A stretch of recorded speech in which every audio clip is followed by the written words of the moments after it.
Hello students, BA Part 2 Sociology second paper. Today our topic is culture factors of social change. Okay, सामाजिक परिवर्तन के सांस्कृतिक कारक। अनेक विद्वान प्रौद्योगिक और आर्थिक कारकों की तुलना में सांस्कृतिक कारकों को सामाजिक परिवर्तन का सबसे प्रमुख आधार मानते हैं। वास्तव में संस्कृति मनुष्य का वह पर्यावरण है जिसका निर्माण स्वयं मनुष्य के द्वारा होता है।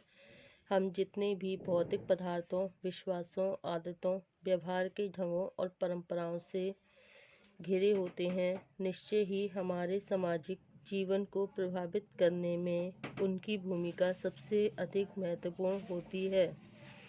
संस्कृति को परिभाषित करते हुए टायलर ने लिखा है, संस्कृति वह जटिल संपूर्णता है जिसमें ज्ञान, विश्वास, कला, आचार, कानून, प्रथा तथा इसी प्रकार की उन सभी क्षमताओं और आदतों का समावेश होता है। तो अनेक विद्वान क्या कहते हैं, अनेक विद्वान प्रौद्योगिक और आर्थिक कारकों की तुलना में जो सांस्कृतिक कारक है, मतलब आर्थिक कारक भी हैं और प्रौद्योगिक कारक भी हैं, ठीक है, लेकिन इन दोनों की तुलना में जो सांस्कृतिक कारक हैं उनको सामाजिक परिवर्तन का सबसे बड़ा मुख्य आधार मानते हैं। ओके, संस्कृति मनुष्य का वह पर्यावरण है जिसका निर्माण स्वयं मनुष्य के द्वारा होता है। हम जितने भी भौतिक पदार्थ, विश्वास, आदत, व्यवहार के ढंगों, परंपराओं से घिरे होते हैं, निश्चय ही हमारे सामाजिक जीवन को प्रभावित करने में उनकी भूमिका सबसे ज़्यादा महत्वपूर्ण होती है। संस्कृति को परिभाषित करते हुए टायलर ने लिखा है, संस्कृति वो जटिल संपूर्णता है जिसमें ज्ञान, विश्वास, कला, आचार, कानून, प्रथा, इसी प्रकार की उन सभी क्षमताओं और आदतों का समावेश रहता है। ओके,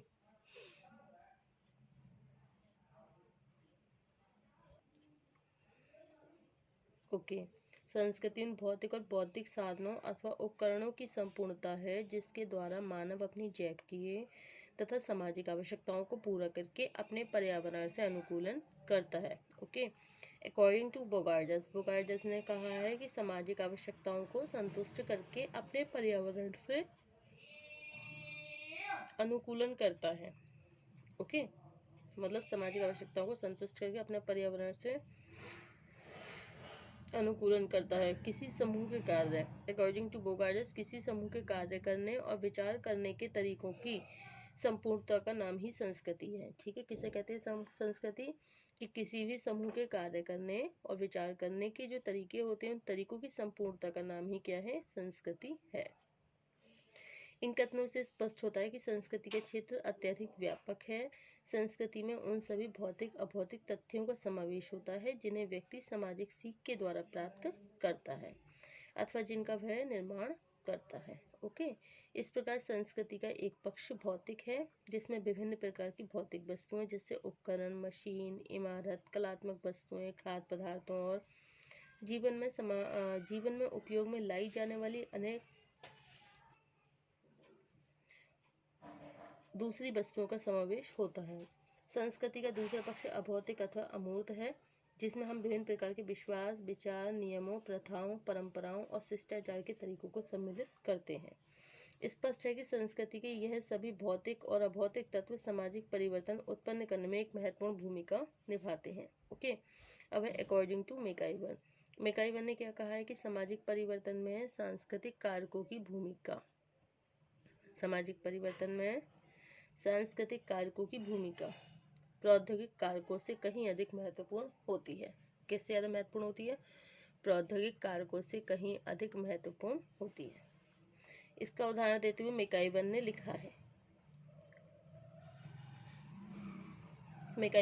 है कि एक कारखाने अथवा जहाज का निर्माण करना प्रौद्योगिकी का काम है। ओके, लेकिन उस कारखाने में हम किस डिज़ाइन के कपड़े बनवाएंगे अथवा जहाज में किन किन स्थानों की यात्रा करेंगे, इसका निर्धारण हमारे सांस्कृतिक मूल्यों के आधार पर ही होता है। ओके,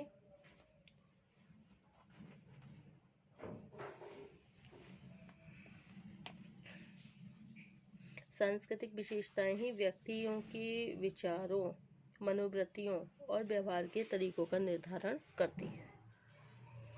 इस आधार पर सारोकिन, ऑगवन, मैक्स वेबर तथा अनेक दूसरे विद्वानों ने सांस्कृतिक कारकों को सामाजिक परिवर्तन का सबसे प्रमुख आधार स्वीकार किया है। प्रस्तुत विवेचन में हमारा उद्देश्य कुछ प्रमुख सांस्कृतिक कारकों तथा उनसे उत्पन्न होने वाले सामाजिक परिवर्तन की प्रकृति की विवेचना करता है। ओके, मतलब प्रकृति की विवेचना करना है।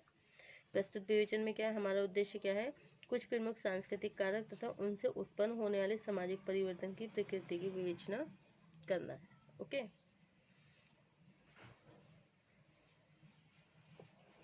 संस्कृति उन भौतिक और बौद्धिक साधनों अथवा उपकरणों की संपूर्णता है। In other word we can say that संस्कृति क्या है, भौतिक और बौद्धिक साधनों अथवा उपकरणों की संपूर्णता है जिनके द्वारा मानव अपनी जैविकीय तथा सामाजिक आवश्यकताओं को संतुष्ट करके अपने पर्यावरण से अनुकूलन करता है।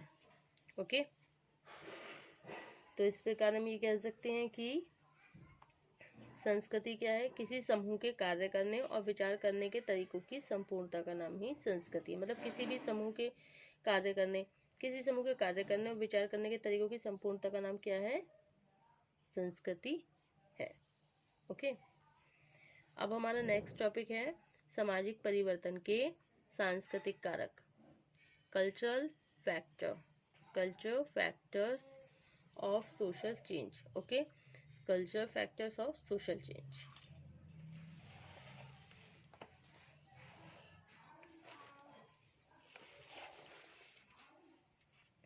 सामाजिक परिवर्तन पर सांस्कृतिक कारकों के प्रभाव को स्पष्ट करने से पहले यह जानना आवश्यक है कि सांस्कृतिक कारक से हमारा अभिप्राय क्या है तथा प्रमुख सांस्कृतिक कारक कौन कौन से हैं।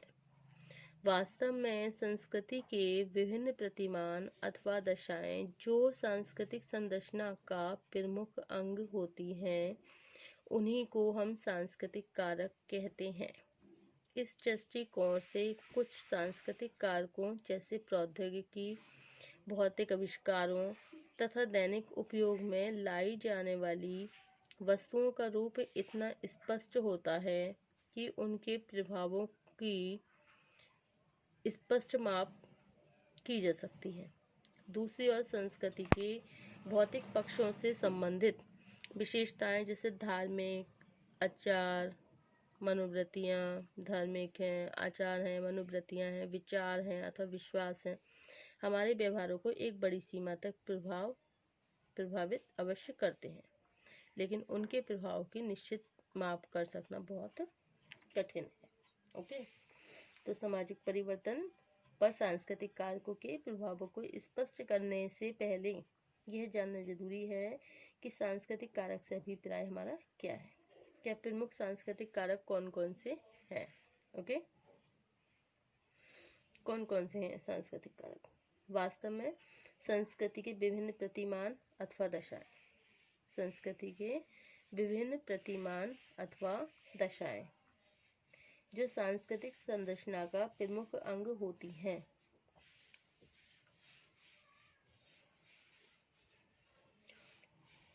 उन्हीं को हम सांस्कृतिक कारक कहते हैं। ओके, तो संस्कृति के विभिन्न प्रतिमान अथवा दशाएं जो सांस्कृतिक संरचना का प्रमुख अंग होती हैं, उनको हम क्या कहते हैं, सांस्कृतिक कारक कहते हैं। ओके, इस दृष्टिकोण से कुछ सांस्कृतिक कारकों जैसे प्रौद्योगिकी, भौतिक आविष्कारों तथा दैनिक उपयोगों में लाई जाने वाली वस्तुओं का रूप स्पष्ट होता है कि उनके प्रभावों की स्पष्ट माप की जा सकती है। ओके, उनके प्रभाव की स्पष्ट माप की जा सकती है। दूसरी ओर संस्कृति के अभौतिक पक्ष से संबंधित विशेषताओं जैसे धार्मिक आचार, मनोवृत्तियाँ, विचार अथवा विश्वास हमारे व्यवहारों को एक बड़ी सीमा तक प्रभावित अवश्य करते हैं, लेकिन उनके प्रभाव की निश्चित माप कर सकना बहुत कठिन है। इसके बाद भी यह सच है कि जब भी किसी समाज की सांस्कृतिक विशेषताओं में परिवर्तन होता है अथवा नई सांस्कृतिक विशेषताएं उत्पन्न होती हैं तो उनका हमारे सामाजिक संबंधों, सामाजिक संरचना और सामाजिक संस्थाओं पर व्यापक प्रभाव पड़ता है। ओके, जब किसी समाज की सांस्कृतिक विशेषताओं में, मतलब किसी भी समाज की, ये जो कल्चरल कैरेक्टरिस्टिक्स हैं, इनमें जब भी चेंजेस होते हैं, जब भी परिवर्तन होते हैं अथवा नई सांस्कृतिक विशेषताएं उत्पन्न होती हैं और नई कल्चरल जो कैरेक्टरिस्टिक्स है वो क्रिएट होती हैं, ठीक है, वो प्रोड्यूस होती हैं, तो उनका हमारे सामाजिक संबंधों सामाजिक संरचना, सामाजिक संबंधों, सोशल रिलेशन एंड सामाजिक संरचना, सोशल स्ट्रक्चर व सामाजिक संस्थाएं, सोशल इंस्टीट्यूशन पर कैसा प्रभाव पड़ता है? बहुत ही व्यापक प्रभाव पड़ता है, बहुत ही व्यापक प्रभाव पड़ता है। ओके, इसी दशा को हम सामाजिक परिवर्तन कहते हैं। विभिन्न विद्वानों ने सामाजिक परिवर्तन में सांस्कृतिक कारकों के प्रभावों को भिन्न भिन्न रूप में स्पष्ट किया है। इनमें से कुछ अधिकांश विचार कुछ सांस्कृतिक सिद्धांतों के रूप में प्रस्तुत किए गए हैं। निम्नांकित विवेचन से हम कुछ सिद्धांतों के संदर्भ में सामाजिक परिवर्तन पर सांस्कृतिक कारकों के प्रभाव को संक्षेप में स्पष्ट करेंगे। ओके, तो इसमें निम्नांकित विवेचन में कुछ प्रमुख सिद्धांत भी हैं इनके। कौन कौन से? जैसे सांस्कृतिक विलंबना है, प्रौद्योगिक विलंबना है, ओके, परिसंस्कृति ग्रहण है, संस्कृति का प्रसार है, और इसके अलावा धार्मिक आचरण मतलब रिलीजियस एथिक्स है, नवाचार है, इन्वोकेशन है, इनोवेशन है, सांस्कृतिक संघर्ष, कल्चरल कॉन्फ्लिक्ट्स है, वैचारिक परिवर्तन, आइडियोलॉजिकल चेंज है। ओके, तो ये सब इसमें जो है कुछ सांस्कृतिक कारक हैं जिनको हम नेक्स्ट टाइम एक्सप्लेन करेंगे। Okay, thank you for watching this YouTube channel.